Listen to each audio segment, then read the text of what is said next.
Hey everyone, and welcome back to Bridging the Gap. Make sure to leave a like on this video down below and subscribe. My name is Alvin. I lean right on most issues, and I'll be representing the Republican side. My name is Luke. I lean left on most issues, and I'll be representing the Democratic side. Hey guys, so in this video, we are going to be giving you our bipartisan analysis on demographic shifts and how we think different groups will shift going into this 2024 presidential election and how it'll impact who will be the victor. Yeah, so there's a lot of data dropping recently on who might be ahead, different models, different predictions, different maps of who's going to win the presidential election. And it looks like it's basically a 50-50 right now. It's very close in almost every single metric. And it's really going to be a game of the margins because if you have the same 2020 electorate show up to the polls in a month or two, Kamala Harris is going to be the next president. If you replicate the exact same uh, demographics showing up to the polls as 2020 and them voting the same way. But as you know, like I said, 2020 was decided by a tiny, tiny percent. And for example, if you just have, a few more percent of white non-college educated graduates show up, it wouldn't even need a few percent to get Trump over the top. And so you have a lot of these sliders here on the Cook Swingometer that show this. You have a special election that we just had in our home state of New Jersey. You want to talk about it? Yeah, so this will be the first thing we kind of go over here. So Yeah. this is basically the last major, major election that's going. I say major with quotation marks. Is an election that'll occur before the general election. So, it gives us an indication of how people might vote. So with people voting in the special election here. So this is a very, very blue district. It encompasses most of Newark, New Jersey, some of Jersey City and then some of the more suburban areas on the far western sides of the district there. So yeah, overall, this district voted, I believe, 63 points in favor of Biden. And as you'll see if you go to the swing map, the district did slightly shift left by 3 points, like 2 or 3 points. It's now like a plus 65, as at least as of right now, with 90 something percent of the vote in. Um, but yeah, I think what's most interesting about this race is the different of how different groups swinged. Alvin, do you think you could switch to the swing map? It's in the bottom left of Yeah, the yeah, I can do yeah. that. Uh, is it Oh, shifting? is it not? See, yeah, Uh, yeah, okay, there we oh, go. there we It's go. very There we go. slow. Yeah. Beautiful, beautiful. Okay, so now I'll just kind of walk us through what we're seeing here.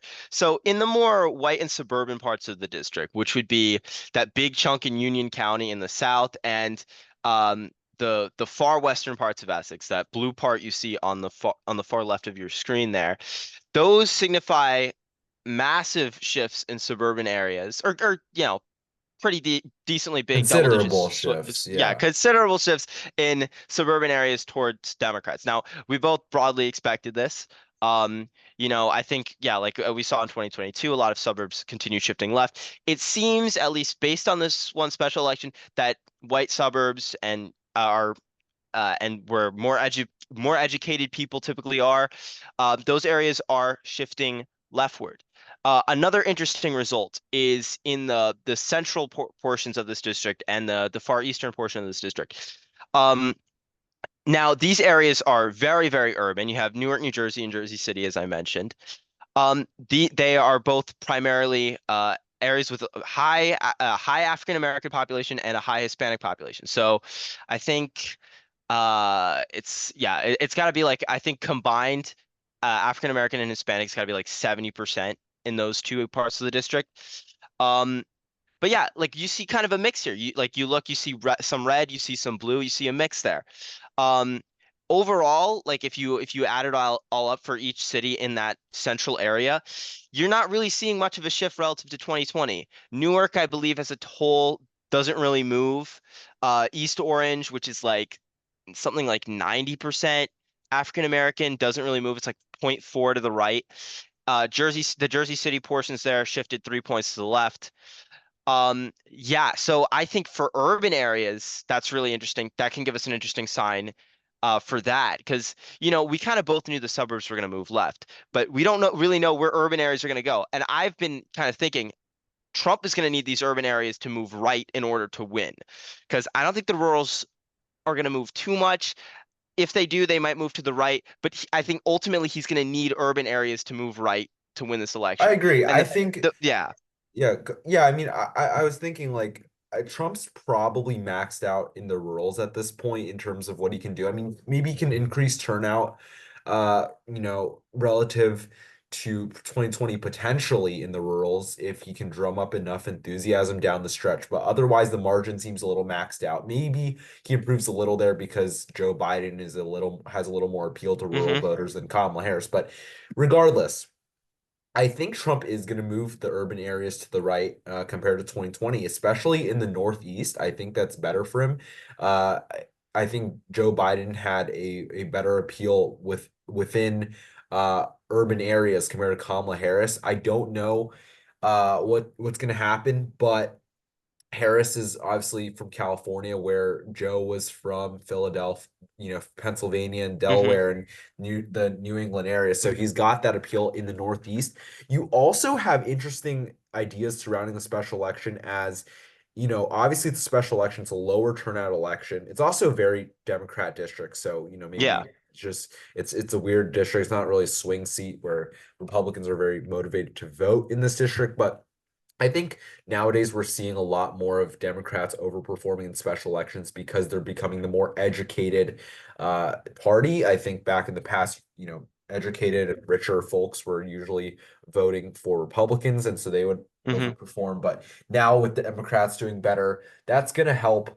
That's going to help Democrats, especially as Democrats gain among white suburban voters, while Republicans are starting to make inroads with minority voters, especially minority men. You have a lot of Hispanic and Black men that are moving towards Trump, while the women are, not really changing and not really moving the needle.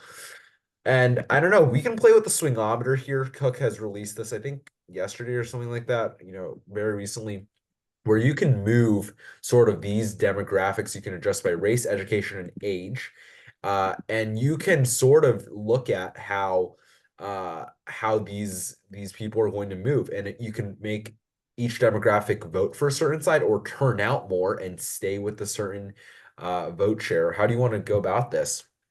Yeah. I mean, with the data we have, we are most certain about suburb. I think the thing we're most certain about, as I said before, is suburbs moving left. So that's mainly going to be white college graduates.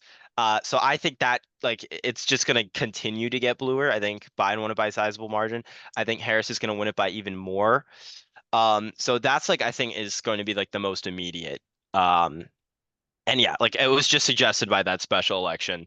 Also, like further reinforces that idea.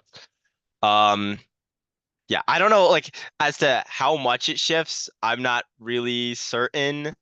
Um, like it might only be like up to 5 to 10. Like actually, it's a subgroup, so it could be as much as like a 10 point shift. But I imagine like high single digits. Like she might gain like 5 to 10 percent more of the. I'm not really sure about that much of a dramatic shift. I can't tell what's going to happen with these white college educated voters, but 5 to 10 points seems like a lot. I know it is a subgroup, but I can't tell. I think Joe Biden already made a lot of gains with them in 2020 compared to 2016, obviously, and I don't know how much more it could shift.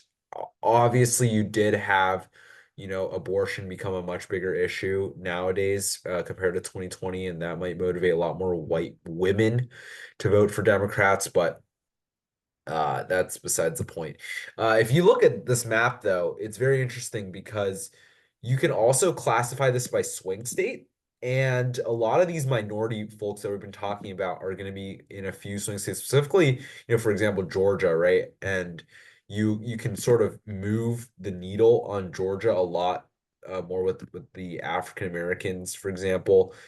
Sorry, if you move it this way, just you saw me move this a tad, and Trump already wins the state, and you're gonna have the white college educated going the other way. So it's gonna be sort of a tug of war between a lot of these demographics and a turnout operation as well.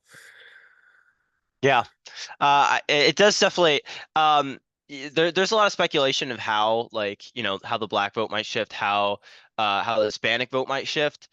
Um, Most of the data does suggest African American voters are, and mainly black men are shifting to the right, like ever so slightly. It's still pretty clear that Democrats are going to win that group.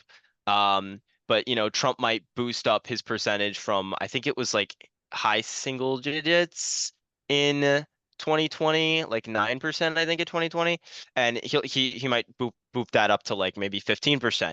Um, so yeah, like and also with like Hispanic shifts, we saw that in Florida and Texas in 2020. Like, is that going to continue? I don't know. I'm not really sure. Like, it does depend. There's lots of contradictory data on some of this stuff.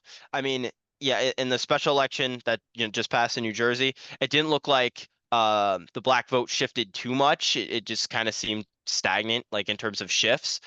Um, but yeah, like I think if anything, if there is a movement, it's likely toward Trump in those two groups. Yeah, also like in a Yeah. special election, I think that the people that are voting, especially the black men that are going to be shifting to the right, are probably gonna be, probably not going to be voting in a deep blue special election. They're probably lower propensity and sort of just showing up in November to vote. I think that's probably more like I think the people that are voting for Democrats, especially in a deep blue district, are more likely to turn out for Yeah. specials. And so that's going to be different. And I think that's part of the analysis. But I do want to note also, in some of those municipalities, it's like you can get a good, like, it is possible to get a decent view of how the black vote might shift, because some of those municipalities are like 90%. Like, if it's that overwhelmingly like one race group, like, I think you can extrapolate some data from that of how they might move. Um, but yeah, that's besides the point. I think that election at least did not signal much of a shift. Some of the polling signifies there is a shift toward Trump. It's contradictory data. I don't know. I don't know Agreed. quite what to make of it. And speaking of the polling, we can go into the recently unlocked New York Times poll, which suggests something very interesting. It shows that the national vote is now at 47 apiece, which is only a shift to the left of 1 point, in line with Luke's prediction Hmm. after the debate. However, Pennsylvania has shot to the left.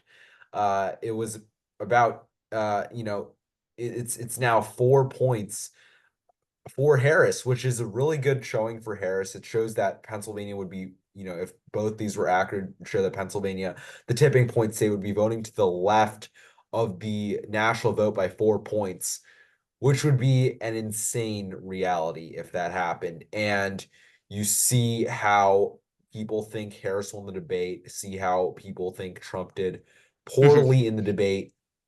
And it's interesting, we got so much data that came out yesterday in the polling. We're going to make a separate video on this, but you're going to see a lot of interesting data and very conflicting data, right? You have the Emerson polls, which show sort of different story here. You see that Trump seems to be doing a lot better in this data. For example, he's leading in enough states to win the election. Obviously, you don't really need that many states, but he's winning in Arizona, Georgia. He's tied Nevada, up in Pennsylvania and Wisconsin, compared to a lot of these other pollsters, and these are all mainstream pollsters, mind you, that have a lot of these states tied, and maybe Harris up a little, Trump up a little. There's so much Hmm. conflicting data.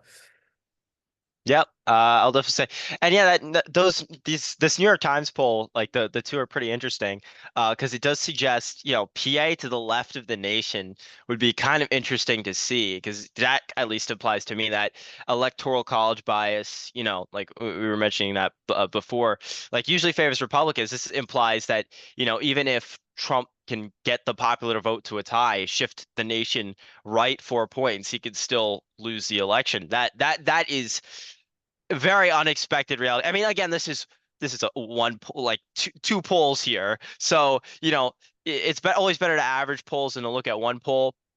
But yeah, and like that data has interesting implications. And something else I want to note in the PA data, just like a fun little nerdy tidbit, is they're pulled in an oversample of Philadelphia, which I just want to I just want to note because they found in that over because obviously they wait for everything, so the ending Pennsylvania poll is going to be a reflection of the whole state. But the Philadelphia poll showed her doing as well in that urban area as Biden did, like only dropping about a point. So again, if you combine that with the New Jersey special election, I don't know. That does not signal much urban movement. I just want to point that out. Yeah, that's true. We don't know what's going to happen though, because if you look at the past elections, you know that polling is not great, especially in presidential, especially in Trump elections. You see, less pollsters unable to count for the silent Trump voter. But this time around, I think they're going to be able to do it better because Trump would often lag behind in these polls, having a very low percentage. So last time around, Biden would average around 47, 48%, and Trump would be at 43. And so you'd see the top line being Biden plus 4, Biden plus 5. And I was always a little skeptical because I knew Trump would never get 43% of the vote.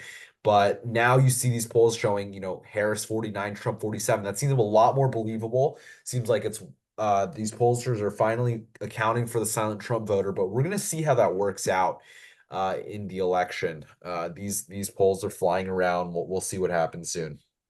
Yeah, it's not too far away. All right, yeah. So thanks for watching, guys. Make sure to leave a like on this video down below. Subscribe to the channel for future videos and ring the bell. And share this video with your family and friends. Thanks for watching. See you guys.